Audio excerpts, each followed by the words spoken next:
I'm Walter Girash, Superintendent of Buildings and Grounds with Upper St. Clair Township. And we're here today to discuss the Pennsylvania Worker and Community Right to Know Act.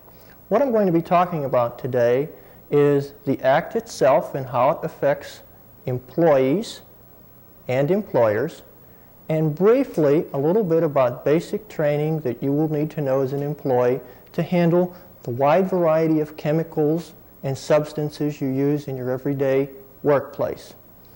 The initial law, which was passed in October of 1984, had to undergo some court challenges. The most recent Third Circuit Court decision is that it can coexist with the federal OSHA hazard communication standards, and the law has been implemented December 1st, 1986. Where are we today with this law? The law defines employers into two groups, manufacturing and non-manufacturing employer. The law covers every employer who does business, regardless of his size or number of employees in the state of Pennsylvania, including political subdivisions, municipalities, school district, and Commonwealth agencies. In short, every employer has requirements under this act, although the degree of compliance may vary.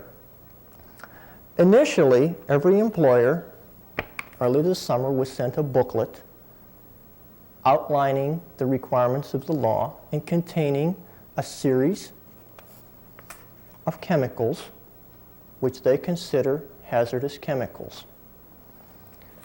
Now, the effective dates for compliance of December 1st, initially what the employer was to do was to conduct surveys for the hazardous substance survey forms. Post this listing, which tells employees they have certain rights under this law. Post the workplace notices and begin an annual training program. This was for the non-manufacturing employees. Manufacturing employees, which we're not going to deal with specifically on this tape, have some additional requirements. As the law becomes further into effect, it's put in 3 stages. In August of 1987, there are additional requirements for labeling and labeling all hazardous substance and providing manufacturer safety data sheets for hazardous substances for their employees. Now, these should be kept in a file somewhere on the employer's premises, and the employee should be notified. In Upper St. Clair Township, we're going to locate a booklet similar to this in 3 locations. We're going to have this booklet available to the employees in the administrative offices at the assistant manager's office. Now, this will be for those people working in the municipal building, in the library, and the administrative offices. A similar book containing those substances will be maintained at the Superintendent of Buildings and Grounds office in the Public Works building. And a third copy will be maintained at the police dispatch area so that it's readily available for any of the agencies responding to an emergency. Now, what's contained in this booklet initially for the employees will be summary of the law. Then we'll be going into a hazardous substance survey form. Okay, if we look closely at this survey form, you will note that the survey form, item number 4, has the workplace covered by this form. These forms will be posted on bulletin boards in the workplace along with the employer's workplace notice. If we look closely at this form, you can see that item number 4 on this specific form covers the Recreation Department and Cable 7. Now, as you proceed down through, it names the employer's representative that will be handling questions, and then goes into a list of the chemical names of hazardous substances. This includes many of the substances you deal with on a daily basis in your job. And what they've done is they've been compiled in a list. The manufacturer's safety data form has been requested and should be in this book, if at all available. Most manufacturers have these available and are happy to provide them to the employees. There's also a checkoff area which indicates if it is an environmental hazard or a special hazardous substance, and then it gives you a chemical abstract number. Now this sounds quite technical, and it is a little bit difficult to understand, us not all being chemists, but what it means for the employee is when they identify one of these substances that they're using and they have further questions on it, they should request, or they have the opportunity to request, to look at the manufacturer's data sheet. The material safety data sheet is what they want to look at, and this is available in the locations I announced. If we take a close look at one of these sheets, you will see they come in a variety of sizes and lengths. Some of them will be a 2-page sheet. Others may have 3, 4, or 5 sheets. What the data sheet will do is it will tell you about the chemical and provide information on any health hazards, any special protective information, and this is very important to the employee because we want our employees to be protected when using these chemicals. Most chemicals you're dealing with will have, and we'll get into this later, specific labeling and requirements as to their handling. Employees should read the labels on these and consult the material safety data sheets if they need further information. There's also procedures for cleanup. What should we do if one of these is spilled or inadvertently the container leaks? There's procedures for waste disposal of both the product and the containers. And there's special handling and storage procedures and precautions. Some items are extremely flammable and should be kept in a flame-proof container or cabinet. Some just require special handling for this reason so that they're not placed near an open flame and create that hazard. And some are very toxic and require additional employee protection such as rubber gloves, a full apron or suit, perhaps rubber boots, inhalation protection such as a respirator or mask, eye protection, goggles, or a face shield. Now, how's an employee going to know what is required for his or her use of such a chemical? I have some chemicals which I've just rounded up as going through the workplace here. And these are chemicals which are commonly found from every place to the secretary or administrator's desk to specific chemicals that our public works people or contractors might use when they're on the job. Now let's examine these a little bit to see what we're talking about. Okay, let me take rubber cement. Rubber cement's a product that everyone's quite familiar with. You glue paper together, and it has on it a danger label. It says danger, extremely flammable mixture. Furthermore, it contains naphtha. Now, if you want to know what effect that would have on you, you can look at the material safety data sheet, and it will tell you about naphtha and how it should be handled. But it also says that it's harmful or fatal if swallowed, and keep away from flame, avoid prolonged contact with the skin, and use in a well-ventilated area.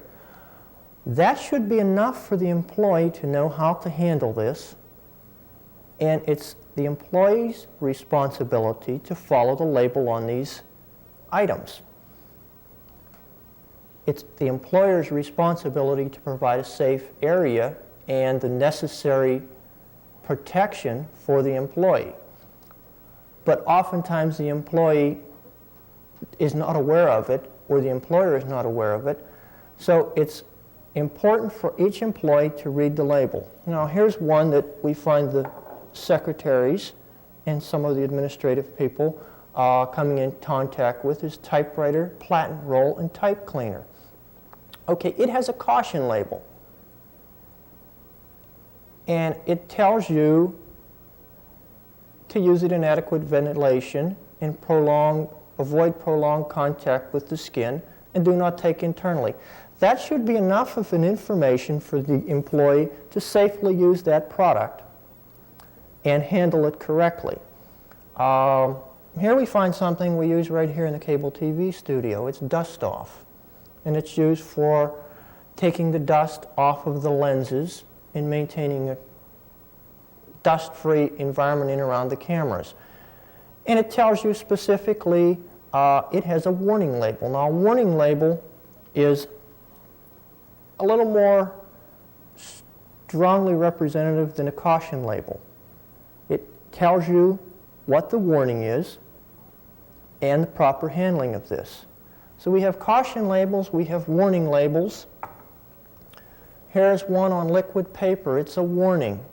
Intentional misuse by deliberately concentrating and inhaling the contents can be harmful or fatal.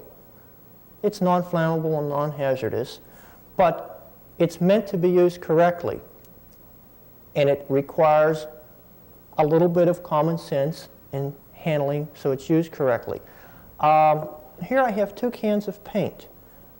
They look identical except for the labeling, and one has a warning label and one does not.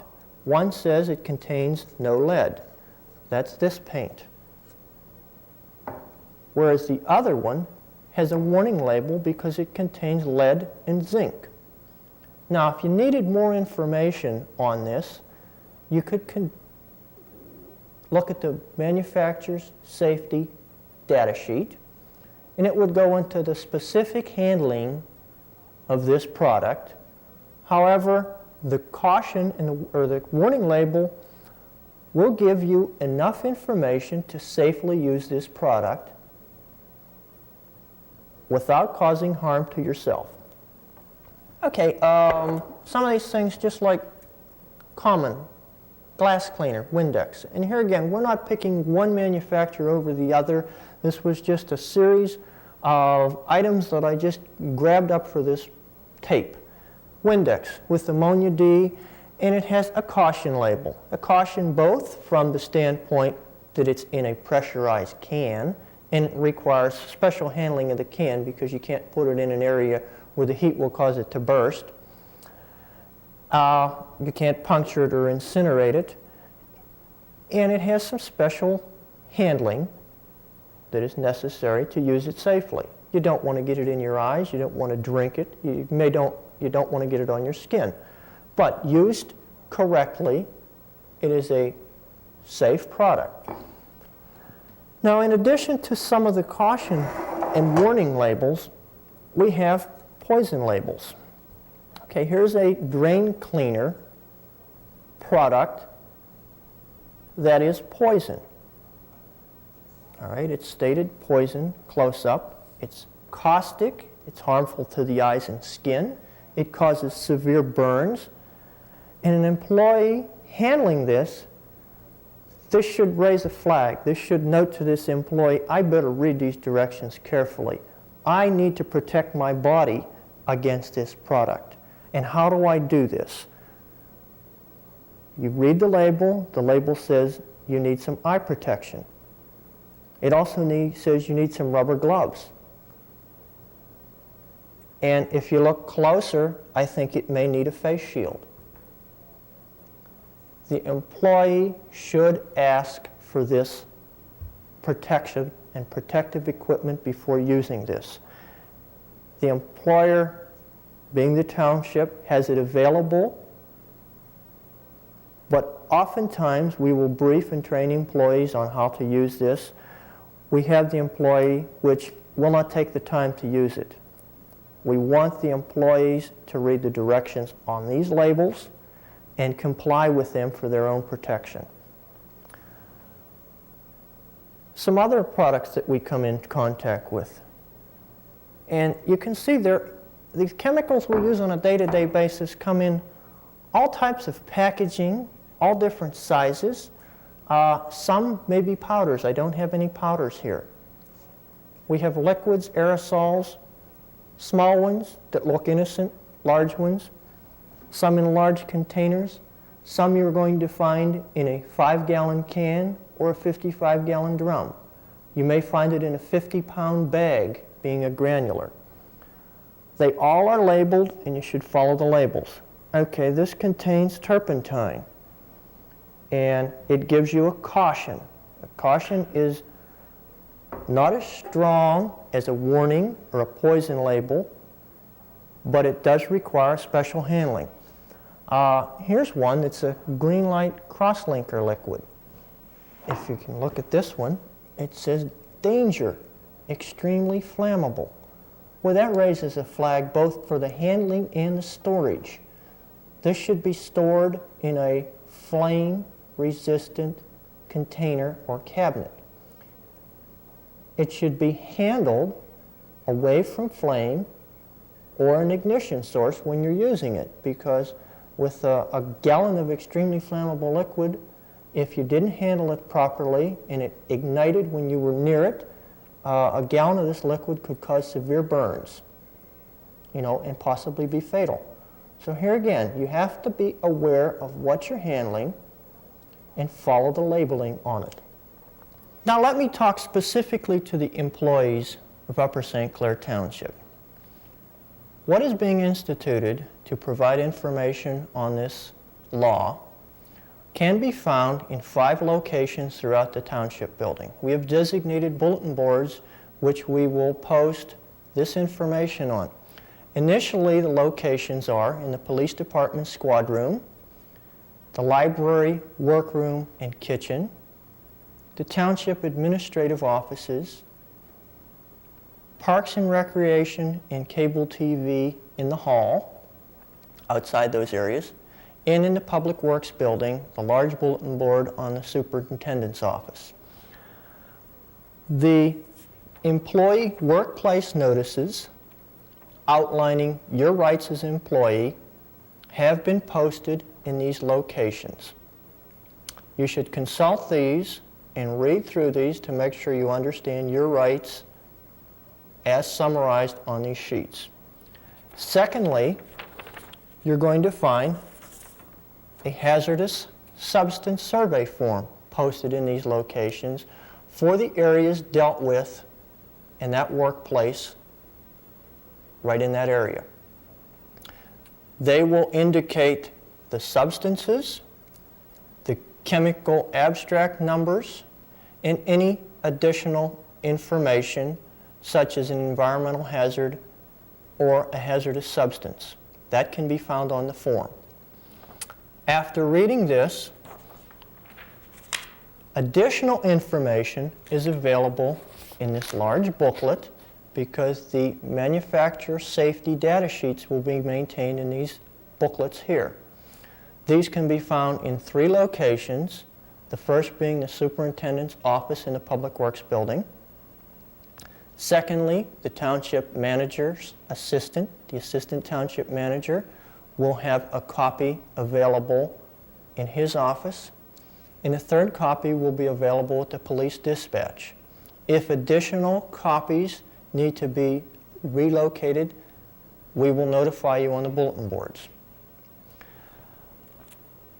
Maintained in these files will be manufacturer safety data sheets, and the data sheet will outline the chemical and the product, any information on everything from emergency procedures to special handling to disposal of the chemicals, cleanups, and spills. It will also outline to the employee if there is additional protection needed when using this, such as a respirator, eye protection, goggles, rubber gloves, rubber aprons, face shields, or anything else required for the proper handling of the chemical. Employees should be aware when they're using chemicals that it's their responsibility to read the labels on the variety of chemicals that are used in the workplace. You're going to find caution labels, you're going to find warning labels, you may find poison labels, you may find extremely hazardous or flammable labels, and there are additional labels which we don't have in our workplace, such as labels on radiation or other type hazards. The employee should be familiar with the chemical or the product he's using. We will do everything possible to provide the proper protection and make it available, but this goes hand in hand with the employee recognizing the safe use of this chemical. Additional training will be made available and additional seminars will be conducted with those areas of the township having specific chemicals which are identified as hazardous substances so that the employees using these know how to properly handle them.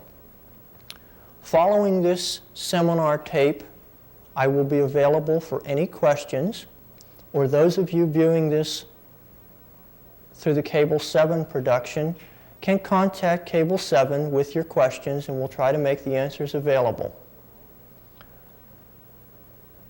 We're hoping that we can work together to have safe use of the wide variety of chemicals that we find in our workplace and community, and it will take cooperation between all employers and employees. Thank you very much.